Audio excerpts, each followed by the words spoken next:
Добро утро, почитувани слушатели на фреквенцијата 107,4 FM и сите вие кои не следите во живо преку нашиот видео стрим, уште едно издание на Еспресо со Златев и Боцевски. Фокус ово утро ќе биде темата која ја тресе македонската јавност скоро еден месец, нешто помалку од еден месец. Тоа се случувањата на онкологија и скандалите кои излегува во јавноста и кои донесува до истрага која се уште се води. Ивица, мислам дека ти подобро ќе можеш да го представиш нашиот гостин од ово утро.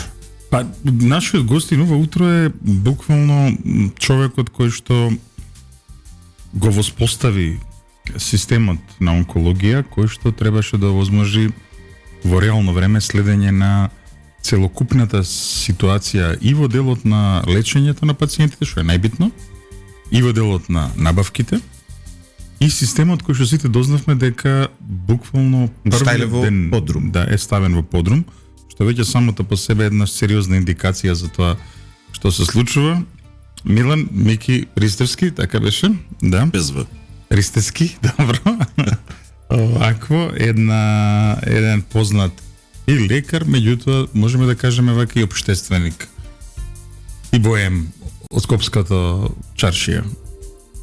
Па, и тие боемските навежбувања се редовни и општествените зависи колку беске се насобере. Меѓутоа не сум од оние луѓе кои што бесот го канализираат, дочуваат у себе се што имам да си кажам, кој сака нека погледне мојот Facebook профил, таму е се. Добро, ги знаеме твоите политички ставови околу стручност исто така е неспорно, меѓутоа ајде да почнеме од почеток. Пред да навлеземе во тема, може ли само да објасниме, затоа што тоа е еден проект кај што ти сериозно се вложи? Ќе се вратиме назад. Или ти сакаш да почнеме со она што се случува сега. Обвинителството влезе на клиниката за онкологија по серијата на написи од страна на неделникот Фокус и колешката, не сеќавам како беше, Мулачка, да? Мулачка, Мирослава Слободен печат, они беа најупорни во настојувањето да се ископа што се случува таму. Излегоа написи, тврдења дека од тоа дека имало лажни болни за да се излекува терапија која се продавала. Сведоци. Дека имало терапија која се продавала на црниот пазар. Потоа дека наводно се давало физиолошки раствор наместо цитостатици. Таа информација излезе во јавност. Калкулација.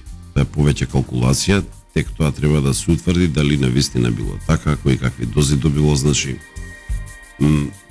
во однос на тоа дали пациенти добивале полна доза или не ќе биде екстремно тешко без тој като систем да се докаже.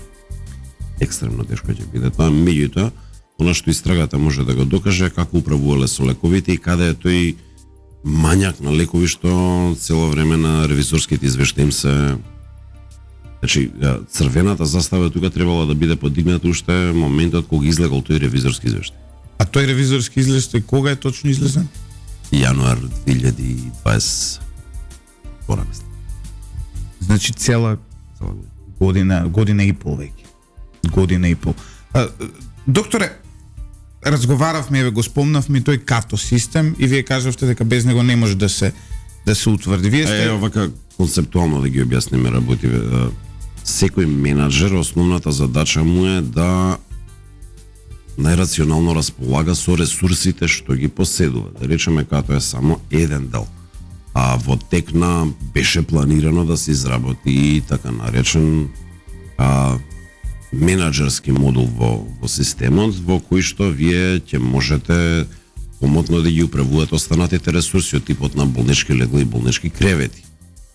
Контрола на движењето, односно отварање на врати со картичка за да знаете кој од каде и зашто ви влегува, за да имате убава контрола на што е работен тек за да ги утврдите аномалиите на тој работен тек, бидејќи пазет, онкологија е комбинација од 3 згради во 3 различни временски периоди правени.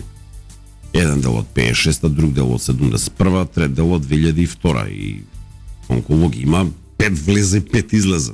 Значи, Многу е тешко да одржите и редимир во таа болница, уште потешко е хигиената да одржите.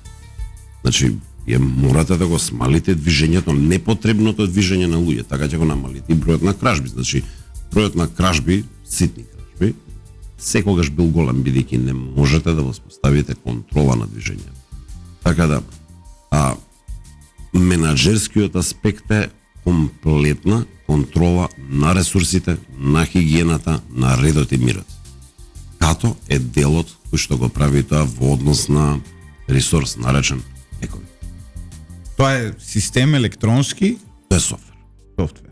Тоа е софтвер, комплетен трекинг систем кој што од влезот на лекот во самата болничка аптека, тоа би требало да е првото место каде што влегува лекот на клиниката и понатаму сите негови измени. Се создава електронски запис за секој измена. Да речеме, ако вие во вијала имате 1000 милиграми, ви требаат само 200 за некој пациент, земате 200, во таа вијала се создава веднаш електронски запис, тој веднаш се баркодира. Па за друг пациент, да речеме, од таа вијала ви требаат 300. Падите нови 300, се создава нов електронски запис и сето тоа се памти. На крај, кога го давате лекот на пациентите, исто се создава во тие дози електронски записи, кога го фрлате како празна вијала во ѓубре, на вистини самиот софтвер ви покажува да ова е веќе празно, оди во ѓубре. Сега, вие го имплементиравте тој софтвер? Ние не успеавме комплетно да го имплементираме, бидејќи во 2016 година, кога почна неговата имплементација, односно поврзувањето на КАТО со хоспиталниот информатички систем, заглави работата сега. 2016, не знам како сеќавање имате на 2016, беше година во која што голем дел од луѓето сака да опонираат на работите што таа влада тогаш ги правеше. За да речеме, страшно беше опонирањето и на децентрализацијата на таа онколошка дејност во државата. Многу луѓе сакаат да го минираат, бидејќи минирајќи ги процесите на тогашната влада, сакаа да си обезбедат себе си што подобро место во таа идна влада како одскок за некои своји други амбиции. Така да тоа беше модус вивенди. Така да имаше голем отпор и не успеавме да го комплетно поврземе тој систем, меѓутоа хардверот па веќе изолаторите веќе беа ставени и веќе беа пуштени во работа. Така, Но се уште работат тие хардверот? Хардверот не работи, значи тој она што го имам како информација е заклучен во кабинетот за централна припрема. И сега вака да ви објаснам што значи централна припрема, што не е централна припрема, што е безбедна припрема. Колку ше помалку стручно затоа што сепак. Суштината е дека не се користи сега тој софтвер. Суштината е дека не се користи и не се користи ни хардверот. Може да се сомневаме дека намерно не се користи за некој да можел да го прави ова, зашто сега постојат обвинувања.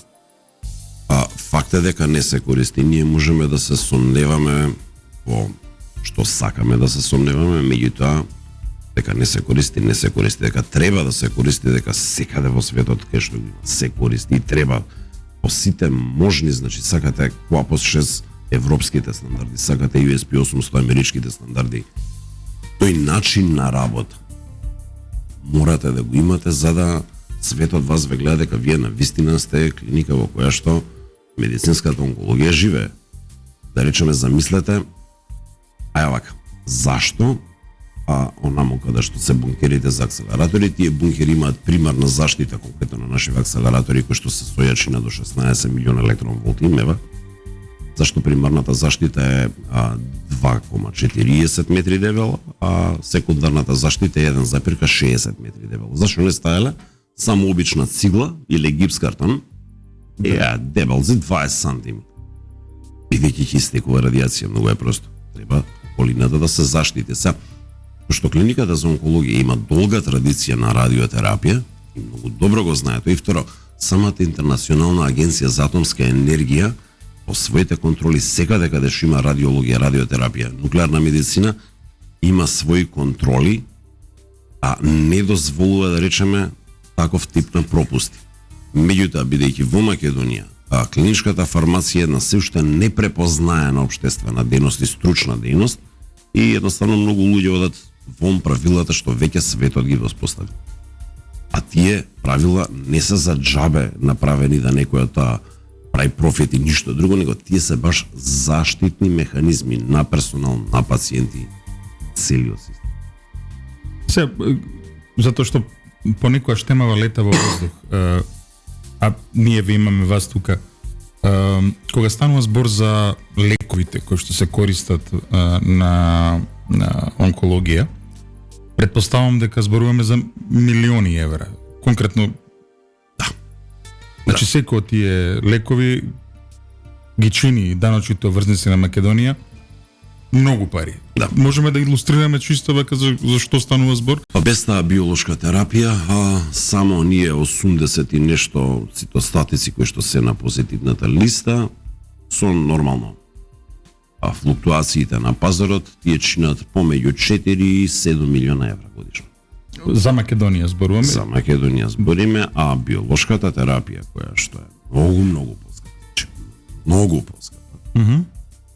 А во овој обсек сега чини некои си 7 до 8 милиона евра.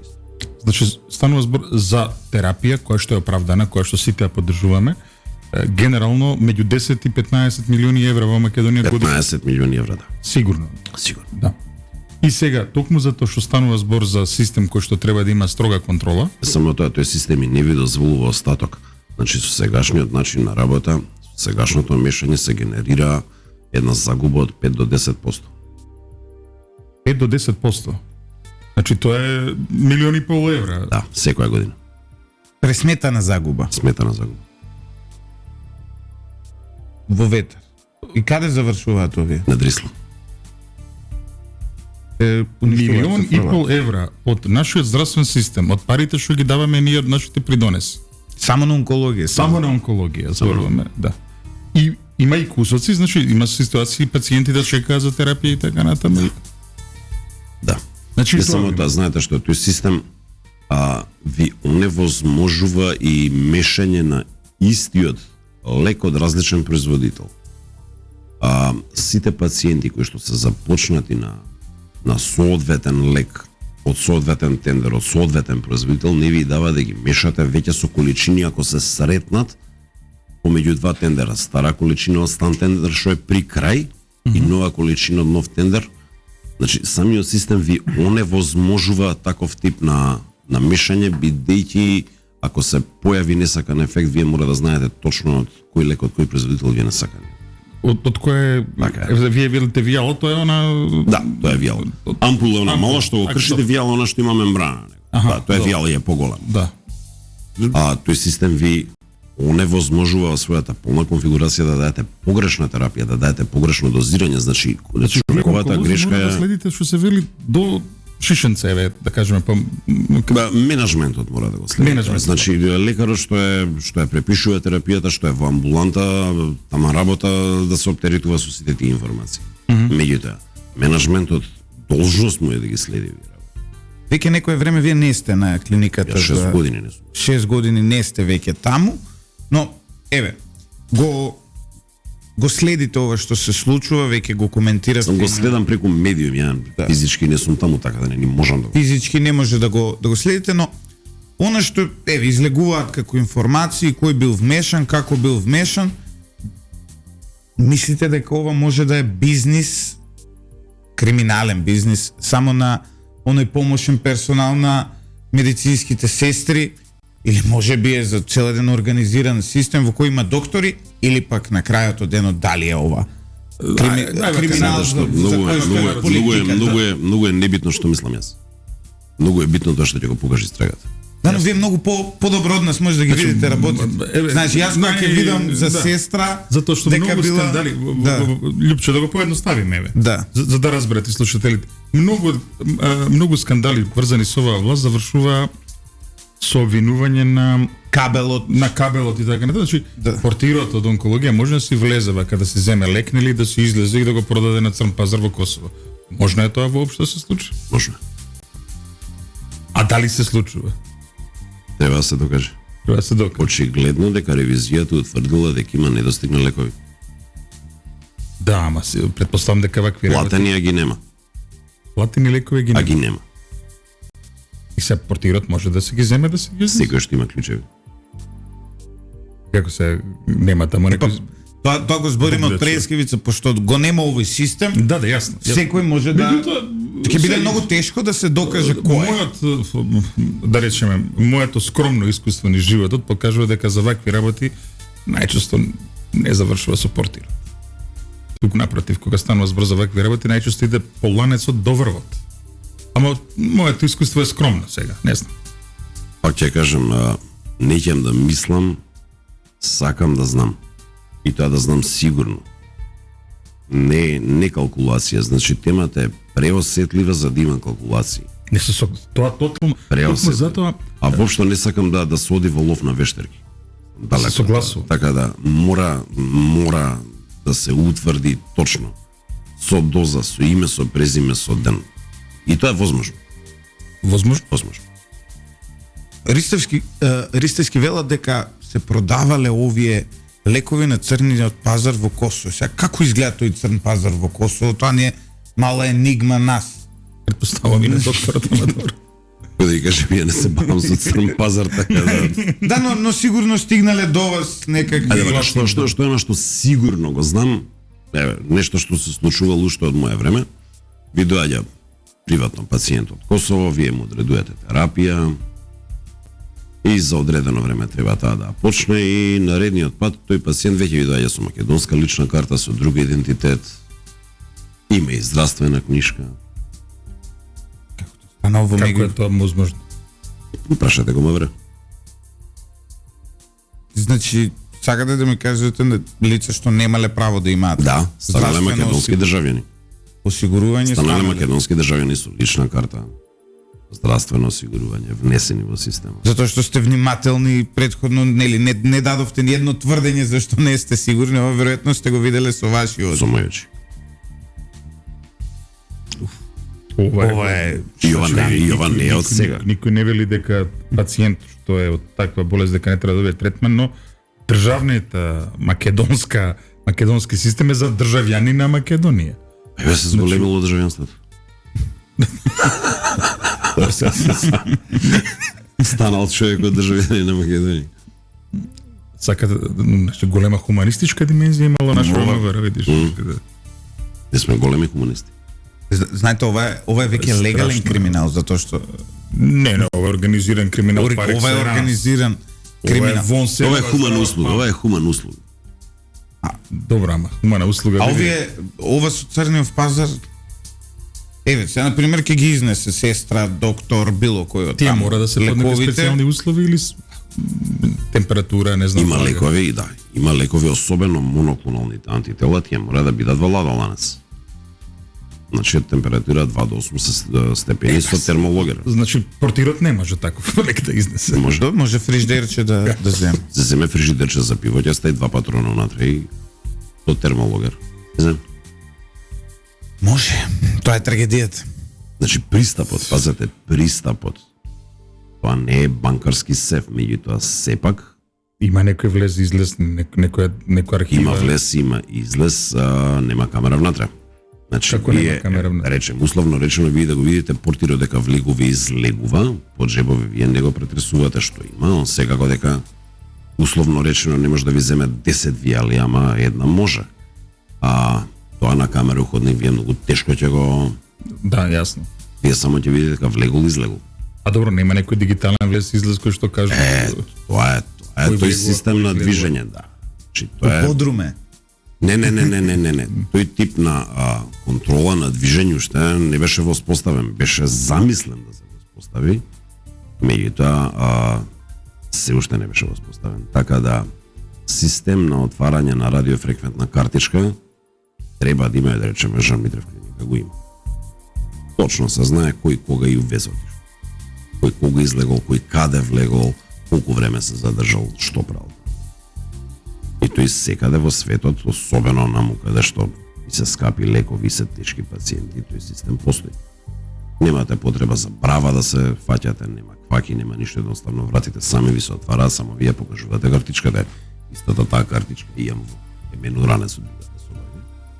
Ние вратите, да речеме, не ги фаќаме воопшто за какви тоа ви од хигиенски аспект исто битно и од аспект на контрола на движењето. Така да, тоа треба да се Па во воспостави организираните системи е така. организираните системи. Не, ама еве добра волја, добра политичка волја, добра стручна волја.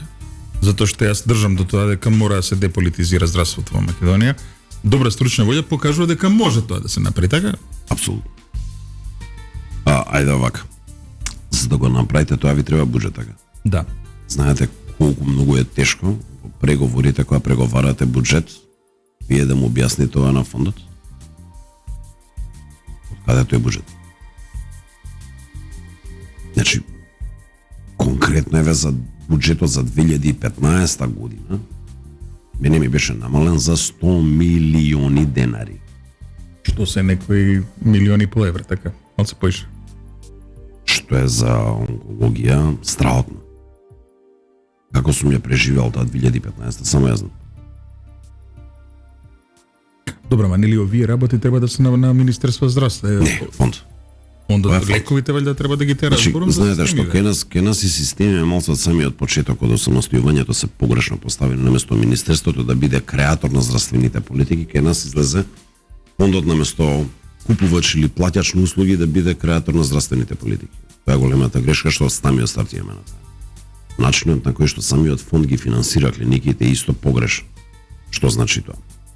А клиниките, болниците добиваат преговаран паушален буџет. На крај на година, голем дел особено од скопските клиники кои ќе ја испорачаат листата на услуги на сервиси кон фондот редовно останува должен по неколку милиони да се креираат загубите.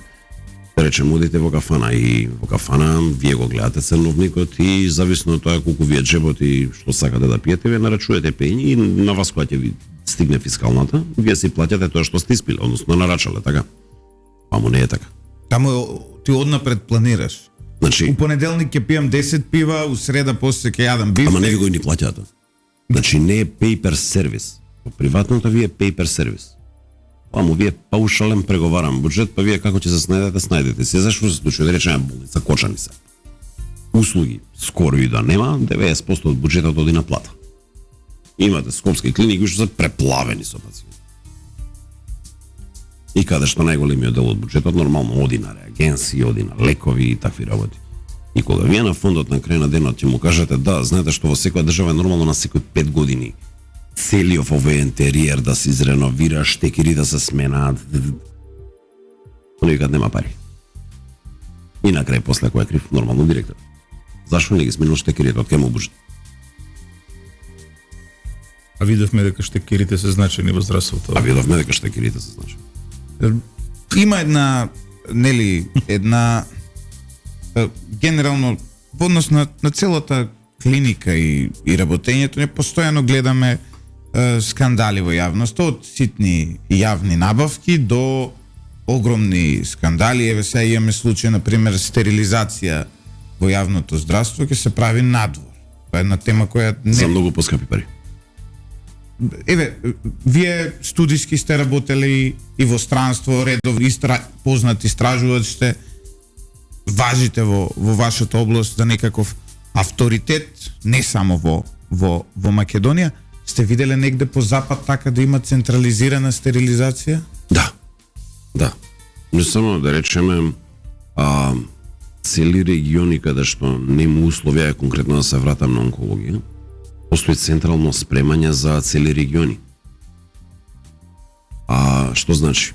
По еден центар, кој што не е болнички, него е само буквално фабрика за припрема на химиотерапија, за 10 клиники од една се спрема и без проблем секој ден тоа се носи. Или да речеме лаборатории за радионуклиди со циклотрон, во Италија, добри 20 на сајтови за петскен, се снабдуваат со изотопиот една радионуклидна лабораторија и еден циклотрон. Секој ден се создаваат и утрината се носат по сите тие центри со возила, така да тоа воопшто не е ништо чудо, дури понекогаш и поевтино. Ама дали е приватно? Сето тоа е приватно, значи не е проблем приватно, не приватно. Менеджмент, колку е повеќе приватно, толку е по-ефикасно. Бидејќи приватникот не дозволува загуби. На првата загуба приватниот Ќе лета бизнис некој од веднаш алармира и викува не е добро. Така да имаме проблем со она што е општествено добро, односно добро на сите нас и како тоа го пазим. А тоа е најбитно.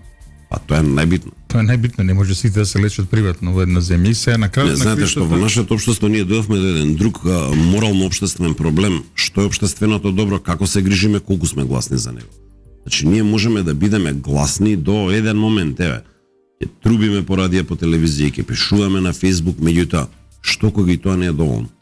Дали е легитимно ние да излеземе на улица, малце би, може би и порадикално.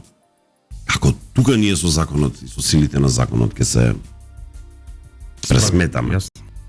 Не, Да, но второто прашање е па кога во оваа земја протести решиле било што? Па да не забореме што се деси, вчера го кажа во емисијата и пак ќе го кажам тоа. Пресудата за 27 април беше тероризам. По кој основ? По основ на никој повеќе да не му текне.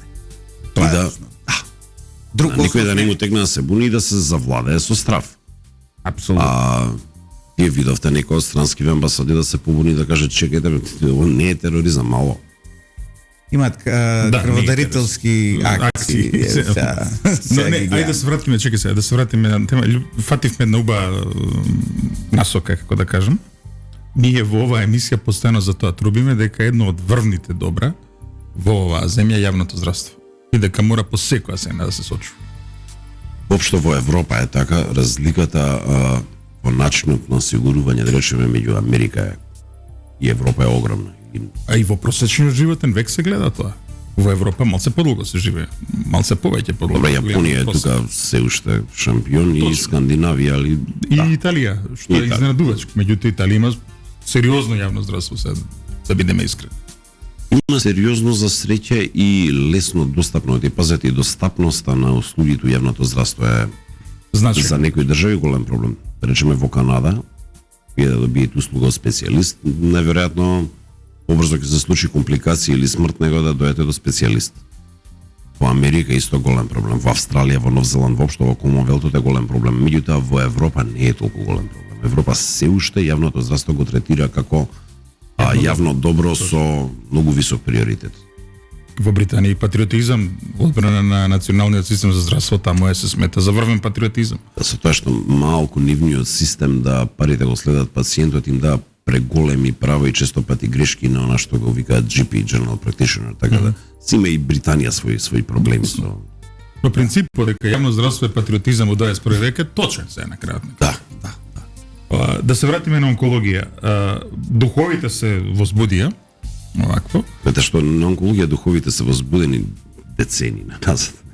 Јасно, но Меѓутоа,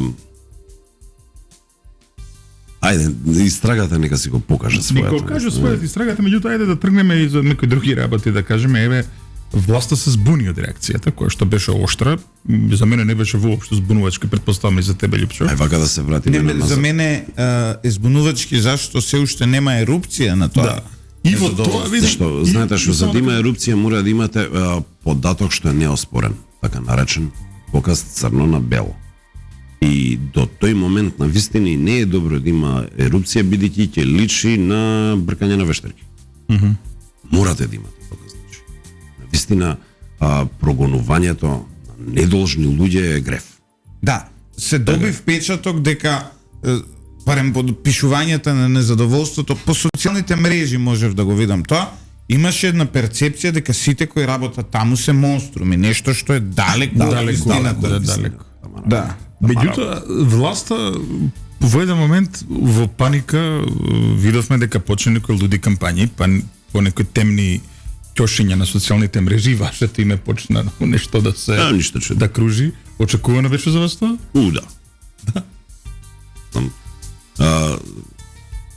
Don't waste your time running for the wasted time. Постојат ликови кои што апсолутно не се достојни ни да им го погледнете профилот на Facebook. Камоли па да не влезете у било каква дискусија. Зошто истрагата волку килаво тече се? Не, далеко од килаво, видете. Ова е масивен систем на кој што му треба време да извади прецизен податок. Значи, вие во исказот морате да бидете многу сигурни кога ќе изјавите да ова навистина фали, ова навистина таму е потрошено и вака е потрошено. Значи, не е ништо така килаво колку што е навистина тешко. Добре. Замислете едно клопче од кое што вие не можете никако ни еден крај да фатите, да го истегнете, да почнете да го плеткувате. Сега, неќам да алудирам на метафората на гордивиот јазол, ајде сега со меч исечи го и ќе искочи. Не знам дали тоа не можете да го направите, и тоа е систем што сепак мора да ви продолжи да ви работи. Така Јасно, да. навистина е тешко и за среќа не е невозможно. Не е тоа невозможно. Добро. Знам како знам дека е возможно. Сум правел веќе една ваква истрага. Веќе сум правел една ваква истрага во која што точно по ден, по пациент, сите возможни дози, која доза на кој пациент, од кои причини не му е дадена, значи веќе една ваква истрага сум правил. Резултатите од истрагата? Предадени во обвинителство. Што направи обвинителство? Почекаме. Значи уште не... И почекаме. А пред колку време беше оваа истрага? 2016. Па, до 2026 веќе ќе застари делото, веројатно. Ако во 2016 била истрагата и било предадено во обвинителството 10 години по некоја средна вредност на застарување, значи за 3 години генерално ќе застари овој случај, па дури да е така. Ќе ми како што вие дозволите- сте Може за открили. Балисија во отоманскиот период сега да почнуваат некои процеси вака. И за кадиите дека суделе неправично. Да. Ми дозволите една мала дигресија со една мала кинеска приказна на оваа тема? Слободно. Слободно. Паќа царот крадец и наредува, сечете му ја главата, таман да падне секирата, краде се дека цару, те молам дај ми година живот, ќе го научам твојот коњ да лета. Имаш година денес. Се враќа дома, неговите го прашуваат, ало што направи човече, мислам да дал си нормален, сите ќе не спубие после. Тоа да се вика луѓе. Царот е стар, може за година да не ќе умрам. Може за година да не ќе умрам ја. Може за година да не ќе заборај. Ако не се десат овие работи, може и коњот стварно ќе научи да лета. Така и ова. Ние го чекаме коњот да полета. А додека го чекаме коњот, мора да направиме кратка пауза за реклами, почитувани слушатели. 8 часот и 43 минути. Останете со нас по рекламите и кратката музичка пауза. Се враќаме малку како пупка да го отвориме македонското здравство, што би рекол еден сега веќе пензиониран политичар. Се враќаме назад во студиото на Радио Лидер, почитувани слушатели, со нашиот гостин од ово утро, доктор Милан Ристевски, навистина добри половина час. Претходно, некои работи кои нас не ни беа јасни, Да се расчистат. ни се расчистија, но сепак на крајот останува на институциите. Ристевски, се сеќавате дека имаше една кампања за европско здравство. Нема да заборам додека сум жив. Една од лагите во таа кампања е дека во цела Европа ќе сме имале бесплатно лечење. Чисто вака работа која што понекогаш не ни веруваат кога зборуваме. Докторе, некој од Латвија вака може да си прошета до Париз и да рече еве у Париз си влегува во најелитната клиника и вика Додек ај, слепо тука треба се да средам. Можам да ви зборувам за моето лично искуство по европските центри со мојот најстар син и разликата колкава е и во цената и во брзината на извештајот. Речеме, Универзитетскиот центар Џан Батиста Роси во Верона, пака ќе си кажете Верона е мал град, меѓутоа Верона има 2 универзитетски центри, и тоа огромни. Причината зашто отидовме таму е една од, можеби во дечките во тој момент, светски имиња. Бернардо Дале Бернардина во детската епилептологија. 5 дена хоспитализација, и тоа пазете хоспитализација во која што за мајката нема кревет, него има фотелја што во 7 саат са бајле, мора да биде крената и мајката нема право во тек на денот да отспие. Точно. Значи 5 дена хоспитализација, магнат 1,5 Тесла, 2 анестезии, преглед ночно дно и 5 дена континуирано квантитативно ЕЕГ заедно со лекови, негде 1500 евра. само за еден ден во Некер, каде што нема ни фотелја за мајката, него има само детско кревече и стол. Некер е Германија, така? Не, Некер е Париз. Парис, аха. Кошта 1400 евра. Еден И ден. одговорот го дојавме месец дена подоцна. Извештајот на Така да разликата и во Европа е голема. Да, Некер е навистина најголемиот педиатриски центар во Европа, нема поголем од него. Човекот кој што го води тој оддел, Оливие Дилак, е несомнено во својата област број 1. Несомнено. Меѓутоа и во Европската унија имате разлика и во сместувањето, и во цената, и во условите. и зависи од осигурувањето на крај. Па ние, пошто немаме нивно осигурување, си ја плативме полната цена. Добро, ама од она што јас го знам, ако си на државно здравство во Латвија, не можеш да лечиш во Париз. Не можеш. Тоа е тоа. Се лечиш во можеш. Латвија. Нормално. Така што Иначе би тоа имало што беше концентрација. На билборди по Македонија беше лага. Невидена лага. Но добро. Да Не не зема никој пари за да ја прек- Нивното гласачко тело го знаеше тоа, меѓутоа поради својот реваншизам, политичка омраза, желбата за профит, едноставно си гласа луѓе така. Тоа што си гласа и покрај тие лаги, он излегува со над 200.000 гласа, така? Да. Па, тука ви е 300 проблемот. на 300. На 300 мора Над тогаш 300. да беше. Значи 30.000 луѓе во оваа држава викаат, окей, убаво лажат. Магарето ќе лета, така беше. Магарето ќе лета. Да. Мислам, тоа ви е реалност. Во случајов е коњот на кралот. Аха. Ристески, но сепак имаше тука дека ќе го европеизираат и нашето здравство. И не постојано гледаме, не знам, се шетаат по клиниките, па промовираат ова или она, па ваква апаратура, онаква апаратура, дури и во делот на нели на вашата на онкологијата некој работи. Два акселератора 6-та година седа така, од кои што пазете едниот акселератор, тоа е Електа Верса HD моделот во војна болница, односно ГОП 8 септември, е спремен за радиохирургија. Чорав пациент се нема озрачено. Кој ќе сноси таа одговорност на крај на денот? Од 2016 стои таму и никој. Он е 2018 е комисиониран, значи спремен за работа и од 2018. Не е пипнат. Не е пипнат. Добро, се прават дневни чекови и неделни чекови еднаш во неделата и тоа е тоа. Зошто не се користат? Нема обучен кадар, не знаат како. Може да се распредели. Значи, дури колешка од Штип е префрлена во ГОБ 8 септември за тоа фамозно оделење за онкологија, кое што никогаш не проработе, него колешката е префрлена на инфективното оделење.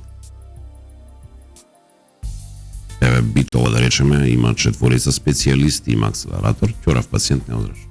А тој е комисиониран во далечната 2017. Постои, но никој не. Ник. Што стои само таму без врска се амортизира и тоа. Не, тенденцијата да се покаже како лоша инвестиција од страна на претходната влада, значи сето ова. Тоа е како да Океј, бе, тука алоцираме политичка одговорност. Меѓутоа, кој ќе ја сноси понатаму одговорноста зошто тоа не проработало? Значи треба да има и кривична кривична одговорност треба да има кој ќе ја сноси? Мислам, Кој ќе ја сноси? и ја многу работи во животот не сакам, Немавме ама серија не знам написи што- за терапијата за електростимулација на кардиологија, каде што вистина многу е вложено своевремено, 2017 мислам, неколку милиони евра се вложени во таа апаратура и не се користи. Во овој момент нема таква радиостимулативна терапија, па луѓето електротерапија, да, па луѓето се принудени на приватните клиники во странство да ги добиваат тие. Искрено не знам многу за таа афера, морам да ви признам, прв пат сега слушам, али верувам дека е така. Не, едноставно не се користи. Не, ај уште еднаш, ова сакам да го повторам затоа што неколку работи од емисија ги земавме. Значи буквално заради политичка и лична завист Да. во Македонија преку Ресурсите јавното не се здравство, користат како што ресурсите треба. не се користат, Така е. апаратура се амортизира, врвно обучени луѓе ги губат вештините затоа што не ги Ги губат обнашаат вештините. овако и нашиот народ послабо се лечи од тоа што го Ми платил. изложен на повеќе чекање, поголема гужва, наместо да се третира во Битола, патува до Скопје троши за патарина, Пат троши кој за трае патни, 3,5 часа, 4 часа, ако знаеме дека И станува збор. повторно 300.000 луѓе веруваат на тоа. Да. А станува збор за пациенти кои се во тешка здравствена Стварно не состојба, био чим стигнало транспорт, до ма апсолутно. тоа. Апсолутно. Докторе, се познаваме од вашите досни студентски денови, мои рани студентски денови. Одамна било. Докторот помладо изгледа од тебе, да не обратно. Не. Да не биле твои доцни негови рани. За жал. Не. За жал не. За жал не. Види, во баркодот што го кажува тој датумот на производство е да. Не, ќе се си покажува, мислам. Ама Мерцедес си е Мерцедес, независно кога е произведен. Па нешто слабо резервни делови за оваа мојава серија. Така што денеска дури се тренирам, му се обраќам на Мики со доктора наместо со Мики, ема добро. Живете. Така си тренирам. Него вака, ај една тема која што уште од тоа време ја дискутиравме и ти не ја напушти како тема, иако една рак рана во секој систем во Македонија, меѓутоа мислам дека здравството посебно пати од тоа. Се уште ли сметаш дека е потребна итна, кога станува збор за струката, деполитизација на здравството по сите основи, вертикално и Ма хоризонтално? секаде. Значи, УМНР како е. Во МВР како е. Значи, не може општество вака политизирано да биде успешно и да луѓето бидат задоволни. Се додека вие наметнувате систем во кој што ќе мора некому од власта да му себите за да добиете најобична услуга што самата држава треба да ви ја даде. Закажете сега датум за сликање за пасош. А може малку испротивно да го поставиме ова? Деполитизација на здравството, да, се согласувам целосно. Но нели смета дека треба да има и дедокторизација на политиката? Тоа е 10-та тема. Не, убава е темата. Значи, Ќе се навратам на една статистика зошто во еден момент многу во доктори светската политика имаше многу доктори и тоа беше навистина феномен со кој што се бавеа психолози И политолози. и политиколози, нема да верувате кој е заклучокот. Луѓето сметаат дека докторите брзо и радикално ги решаваат проблемите и не дозволуваат проблемите да тињаат и затоа гласат за нив. имавме и ние наезд овде на доктори во Не, сега политиката. имаме на локално ниво. Се на локално ниво, особено градоначалници. Мене ми е Видете, жално тоа. Мене, Зошто? Мене како градоначалник, да речеме, Бакрач изузетно ми се допадна како ја водеше Да, својата но колку општина. пациенти не беа оперирани за тоа Не да беа. може да го води градот? Или Това еве е се прашање. недостигот на Александар Стојковски на радиологија веќе се осеќа. Токму затоа ја поставувам оваа тема, затоа што сепак едукацијата на еден доктор е скапа. Ама се ако одлучил политички да се Значи, реализира, граѓанин и Од доктор. прва, извини Ивица, од прва година факултет до специјализација, доколку му е државна специјализацијата, еден доктор колку ја чини државата? Околу 100.000 евра, Па сигурно. не, малце не преценувате. Не преценувате малце. Многу сме поевтини. Колку е приватно да платиш специјализација? 20.000 евра. Па ако вие семестр 1200 евра, и рачунете 5 по 2400, да. Добро, ама истава таа специјализација која правите, да речеме, во некој скромен центар, како да речеме, што знам, Хјустон. Да. Таму. Така ме И еве универзитет. ако Ја го ми- видов колку чини универзитетот од Сао Пауло приватно. Ќе ви дадам многу убав пример, сега кога го спомнав Оливие Дилак, познато ви името Роберт Кушнер, така. Како Да. не? Роберт Кушнер и Оливие Дилак се најдобри другари од студентски денови. И тие ги формираат во куќата на Дилак во Париз, доктори без граници. без граници, ќе се сети. да. Така. Меѓутоа уште од тогаш Кушнер вика јас сакам политика. И никогаш не права. Прилична работа се тоа. Оливие Дилак и јако и ден денес се во пензија, инаку татко на 7 деца со една сопруга, многу битно. А и ден денес он пробоно сирота жена. Он и ден денес пробоно секој викенд оди во неразвиени, во Македонија бил 2 пати. Прегледувал во тек на викенди деца и тоа по 40-50 деца прегледувал пробоно. Бесплатно. Добро, ма тоа е, види, колку што јас знам, барем на запад тоа се смета за некој стандард, мислам стандард. Кога ќе кажуваме како не. треба да изгледа докторот с ништа, така изгледа, нели? Еве едно уште поголемо име, да речеме Петрус Деврис. Он беше шеф на одделот за нейропсихијатрија детска во Кембридж. Си ги собра сите пари, отиде во Лесото и отвори пробоно клиника. Значи, не само прегледи, пробоно клиника. Во Лесото. Добро. Значи да се вратиме на темата. Значи тотална Но во Македонија не е само политизацијата проблем. Во Македонија, еве, во случајот со здравството, јас сега дури, може би ќе бидам и погрешно протолкува, но ќе опрашам, докторот морам да го прашам. Ние имаме една ситуација во која што имаме директор на фонд за здравство, кој е етнички албанец, имаме министар за здравство, кој е етнички албанец, имаме директор на Малмет, тоа е, нели, она агенција за лекови која ги одобрува лековите и клиничките студии, исто така, албанец, имаме директор на заедничката служба во здравството, која сега ќе дадат и поголеми ингеренции таа да ги прави набавките, а не клиниките. Може да си попрецизен. Исто така албанец. Може да си попрецизен. Од различни партии се, некои се од Алијанса, некои се од ДУИ. Главно, кој е? Доаѓаат од албанските етнички политички партии. Сега, толку нас не бива македонци за здравство во држава, тоа е прашањето кое јас си го поставувам. Тоа е само, како да ви кажам, тајдол ефект на она што е партизација. Така се договориле едноставно. Пак ќе нагласам 30.000 луѓе гласале за тоа. Тоа ви одговора. Проблемот е во тие 300.000 луѓе. Што понуда ќе имаат тие на наредни избори, ајде? Дал воопшто ќе излезат? Исто Дал пак ќе се гласаат? За европско Значи, онкологија може ќе знаете што, каков народ, таков политичари. Чекај само да кажем, имаме и друг проблем, клуб политичари во Македонија. Кога се учи календар и пресметка на време, у прво оделение или у второ, или у забавиште? Не знам, мислам дека по дома се учи тоа. Да, не се ни учи у школа, така? Ја кога отидов во школа, имав распоред од понеделник до петок, кога е петок, кога е Вчера понеделник. рекол премиерот дека имаме уште година дена до избори. Па може би тој знае нешто што ние не знаеме, може и не е грешка. Како би се Може ние нешто не знаеме. само вонредна и воена состојба може да Може ќе се продолжи. случи. Може би ќе се случи. Ја мислам дека е некоја Може би се дружи превише со Зеленски, не знам. Може би има информации кои што ние ги немаме. Исто вчера, сепак премиерот вчера се повика дека во македонското правосудство го води Дарт Вейдер. за тоа баш кај Значи сега На кого алудираше, значи тука не можам да сватам. Не сум толку многу во тие води за да на кого алудираш искрено.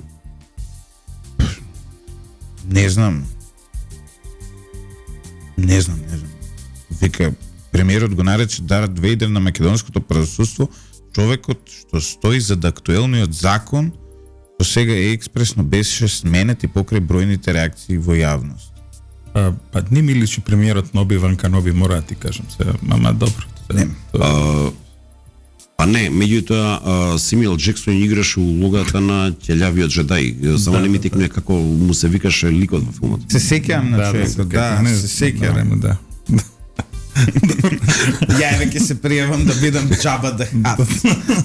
А Јода Еве, ако веќе Јода има премногу гимнастички особини, мислам да стана тешко. според некои тврдења на Твитер, Јода е веќе подолго време во Будимпешта. Така што А Джаба не е, Мариш? Ти ја земал улогата више што да прави. Не. Добро.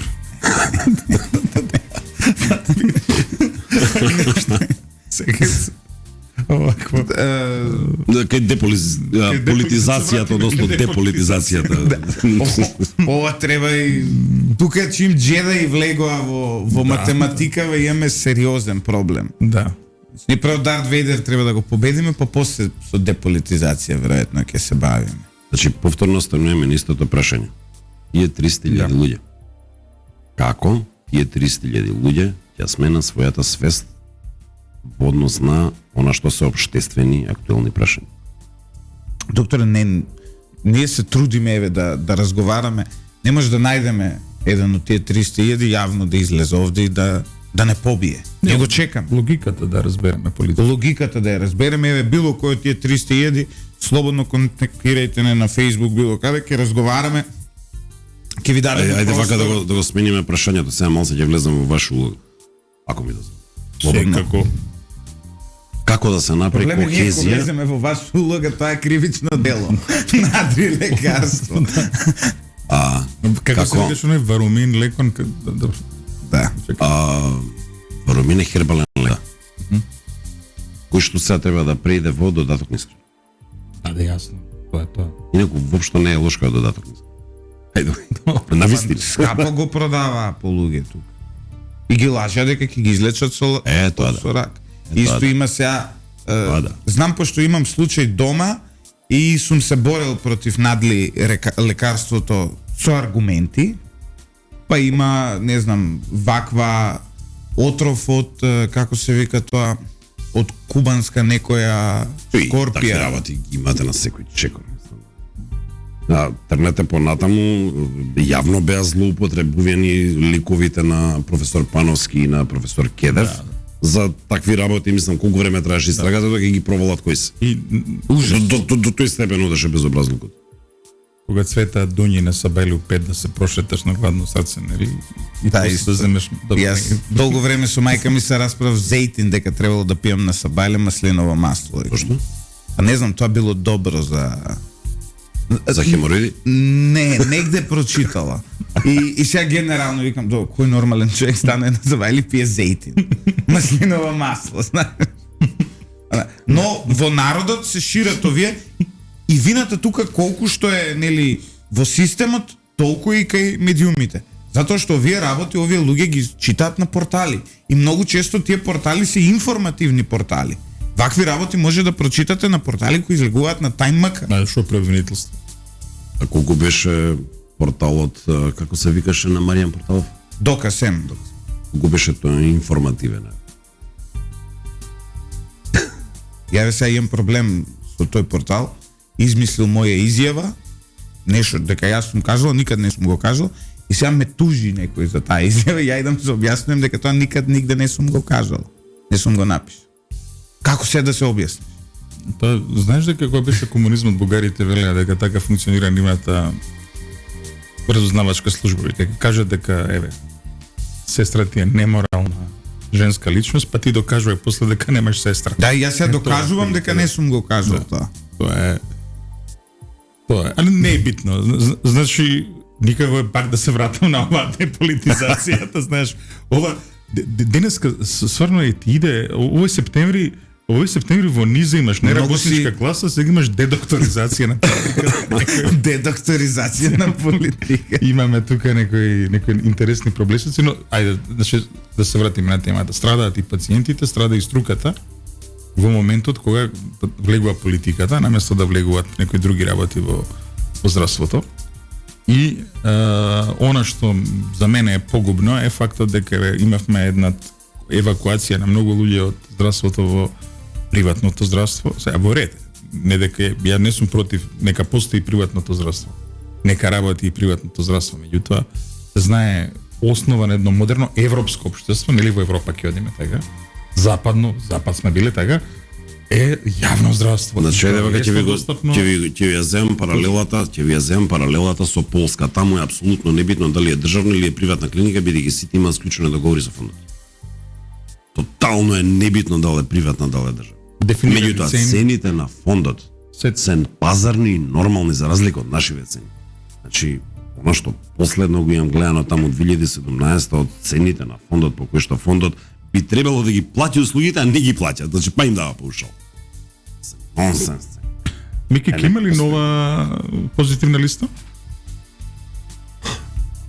$10 million question, мислам. Не зависи тоа од министерот за здравство, зависи од министерот за финансии. Добро, ваljda може да седнат и да се договорат. А од кај ќе земат од Бехтел Јенка? Еве, Па даде нормално што. Па нека земат. знаеш дека на фирмите тие што беа на Рашковски што го тужат за нив, еве владата им исплатила некакви софтверски лиценци сега, деновиве во вредност од 40 милиони евра. И тоа го прави годишно, секоја година си добиваат. Чекај, вчера ми праве пред 3 години истото Дали било му дале на 15 фондот? милиони. Дали на фондот му дале против ransomware лиценци? Тоа би се потрудиле. едни ликови Тоа со хакирањето на фондот е многу поозбилно. Затоа што знаете како, сега некој во Индија или во Кина или било каде доаѓа тој хакер што наводно го хакирал тоа, ги има најсензитивните лични податоци за секој државјанин на оваа земја. И тоа И е. може да ги смести понатаму во други софтвери без таа особа да биде што е оштетена свесна и да отиде речеме утре дента на некоја граница некаде туристички да му кажат дечко ти си приведен. Зошто? Па види, во нашиот систем тука стои дека е нелегално си купил криптовалути. Да.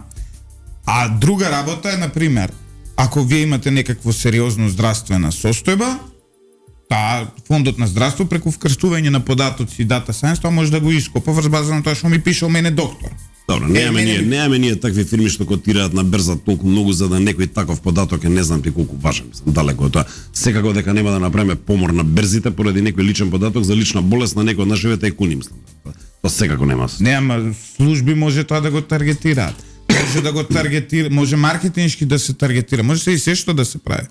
Може, меѓутоа не, мислам дека тука не е целта таа. сака да каже странските служби може да го таргетираат нашите Странски, служби, да, се ги таргетираат, странските, да. Не, за нашиот не дали ги збориме. измислија, дали ги направија. Ајде вака, секако многу е помалку веројатно дека некој немал што да прави и подлучил да се, ќе бидам вулгарен, позаебава со македонскиот фонд за здравствено осигурување. Знаете вие, такви ликови што немаат што да прават, они се хакери, ајде сега фондов ќе го. Вчера имав некој Во муавет истиот период и пошта беше. со овие пранова фела имав некој муавет вчера, они ми тврдат луѓе, имаат сомнеш дека цела оваа гужва околу измени кривични законици, амнестија на друго, почивала меѓу другото на уцени што ги давал поранешен генерален секретар на владата, кој што сега се наоѓа во процеси и кој што оценувал дека ќе излезе со свој сознание околу други криминали, доколку не му биде возможно да биде исчистен од кривичен прогон. А го спомнавме во емисијава. Да, мора да е многу моќна фигура и најверојатно со малку посла. А, добро. Зависи како е шиша. Зависи како е шиша. Да. И види, мене И Орче Георгиевски е со малку Да. коса, па не изгледа така да рече. не. Да, Да, не мислев на него секако. Во моментов нели во Америка се таму некоја делегација градоначалници шетаат Питсбург по Феникс по Стейт департмент и така натаму, што е во ред, мислам, и така треба.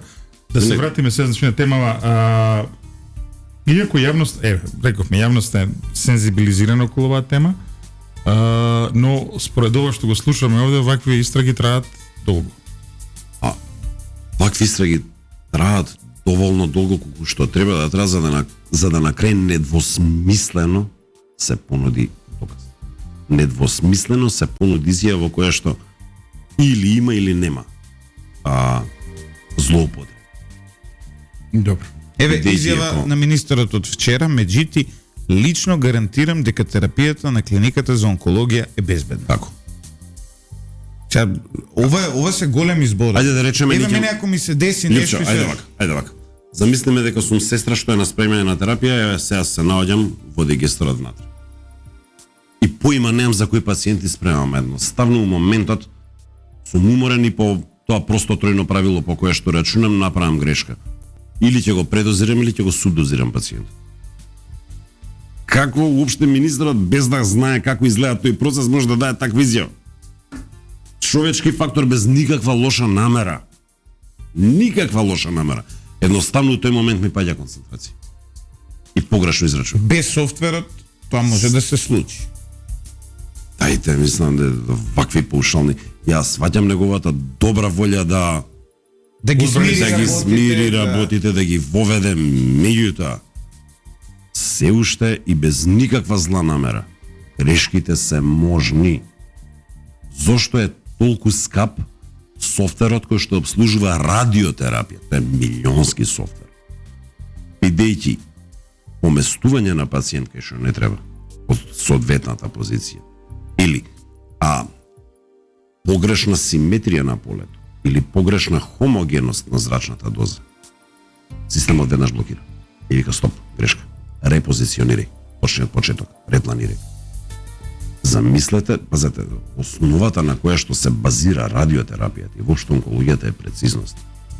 Ако изгубите прецизност у радиотерапија, вие џабе зрачите поише штета правите, тогаш претворите ги бункерите и така фала и простор за сликање за лична карта и пасош и супер, на акселератор сликате за лична карта и пасош. Премногу се сериозни во своите концепти тие две работи за да можат тек така толку лесно, паушално да се дава такви ние се наслушавме вакви. Мики, што би го советувал ти министрот? Што побрзо да го стави тој кабинет во функција, што побрзо да се спои като со хоспиталниот информатички систем, за да се избегнат сите можни, за да граѓаните да добијат сигурност. Знаете како е кога пациент болен од рак не е сигурен во тоа што го прими? Психички неразорен човек. Често, малце сум така параноичен по природа, често размислувам како би реагирал доколку дознам дека имам рак.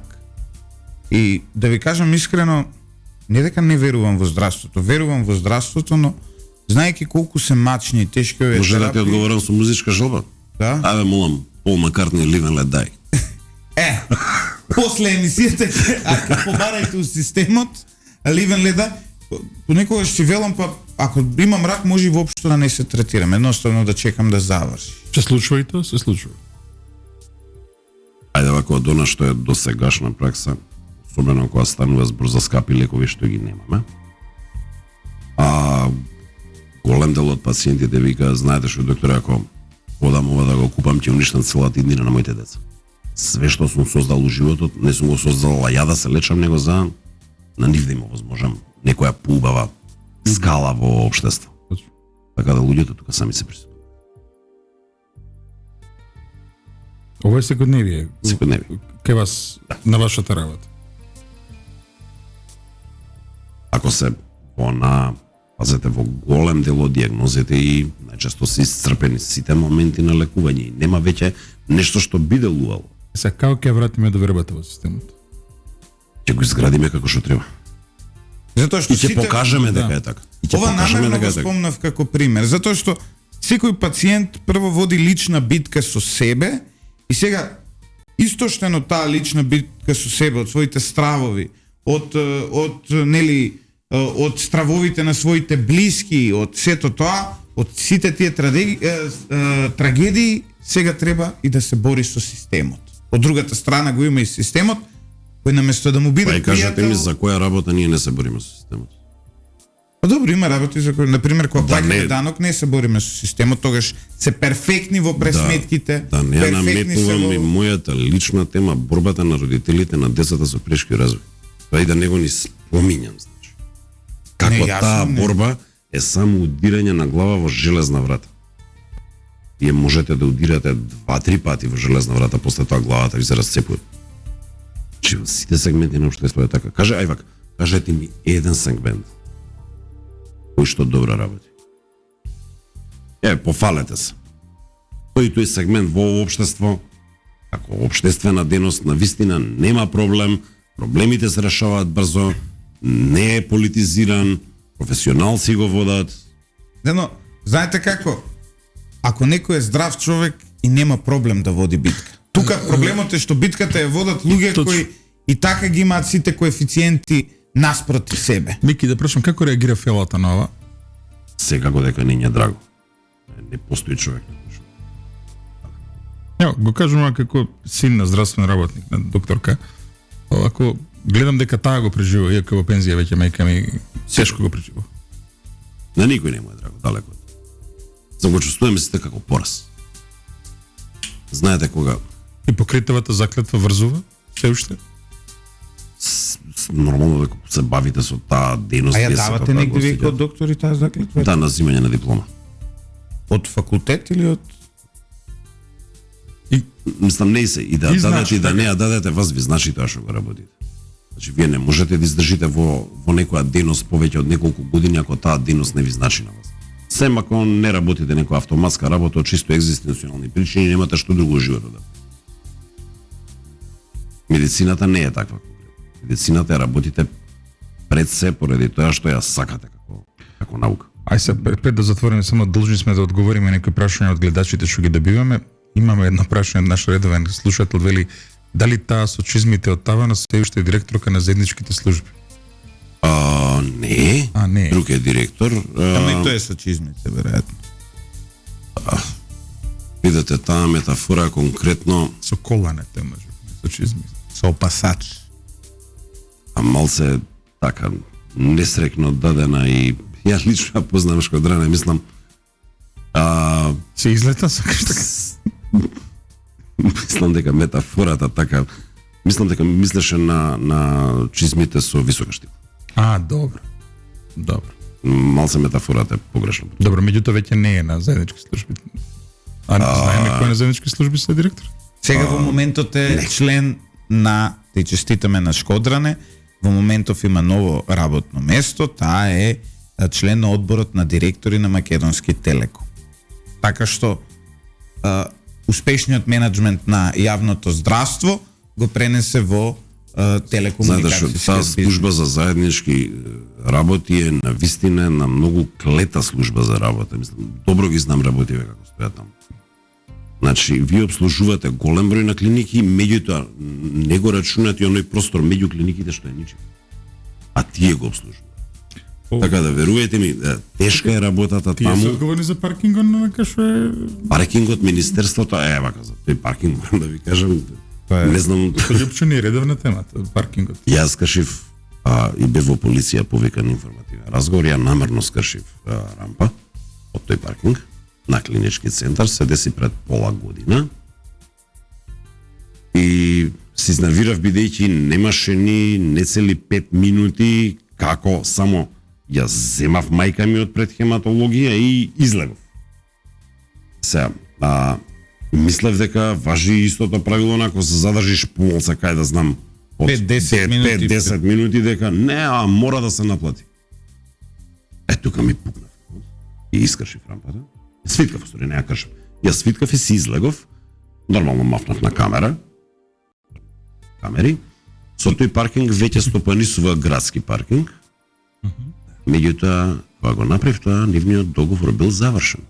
Они понатаму собирале пари со завршен договор, нема нов договор. Значи нема дело од тебе. Има таму она што јас го имам како информација е дека оваа влада на СДСМ сака работите да ги врати во да ги врати во состојбата пред 2005 година, а тоа е дека за јавните набавки, за тендерите нема да бидат веќе одговорни директорите на клиниките и клиниките, туку ќе биде оваа служба за заеднички работи, директорот на клиниката само ќе каже мене ми треба ова, а службата ќе ги распишува. Што ќе прават со вработените кои што се одговорни за јавни набавки по самите клиники? Па веројатно тие ќе се преселат таму. Нема место, тоа е толку мал ходник со вкупно 10 канцеларии, значи да ги стават како што има банк бед креветна спрата и биро на спрат да им направат, нема каде да ги стават, значи.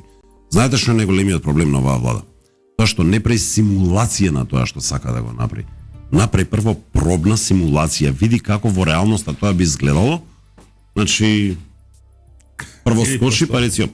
Затоа што оваа влада джеда има може ке лебде, а тоа ка не бирува, знаеш. Кај да знаеш. Овде имаат надприродни моки кои сме ги гледале во Војна на звездите. Но искрено, такви сериозни изјави да се даваат без во реалноста да се направи симулација. Луѓе, ние у радиотерапија джабели преме симулација. Иначе ако не е таа симулација, биде буквално ајдете посунчан на акселератор. А тоа сончење може да биде Кобно. фатално. Да. Може да биде последното сончење. Чи такви фаталисти не водат, тоа е страхотно. Ви благодариме многу доктор Ристевски, кешки сите доктори да беа вакви ивица, да може да се разговара отворено. Со нив обично се позатворени. Луѓе зборуваат во ракавици, Со латинизми, со доктор Ристевски има една малку поинаква понародна некако нешка, иако па и покрај тоа што е народно изгледа крајно и софистицирано. не користи срабизми за органи исто, латинизми, тоа е интересно. Апсолутно. Ви благодариме многу. И благодарам на поканата. Почитувани слушатели, 9 часот и 26 минути. Јас морам да ја затворам оваа емисија и да пијам еманера, затоа што имам проблем со желудецот. Тоа србизам ли е желудец, били само... желудник. Со желудникот. Со плуќа не. Останете со 107,4, уживајте во Ми прекрасната дозволиш музика. уште една мала лингвистичка опаска на ниво србизам, македонизам. Може. Опаска е исто. Демонитивот ац, желуд ац, Желудец. шампањ ац, Шампањац. Да. Лесков ац, Буњаков бац, ку ац. Слава, све е тоа. Ац. Да. Во Источна Македонија ац има во ец преминато и токму затоа е желудец. Останете со нас.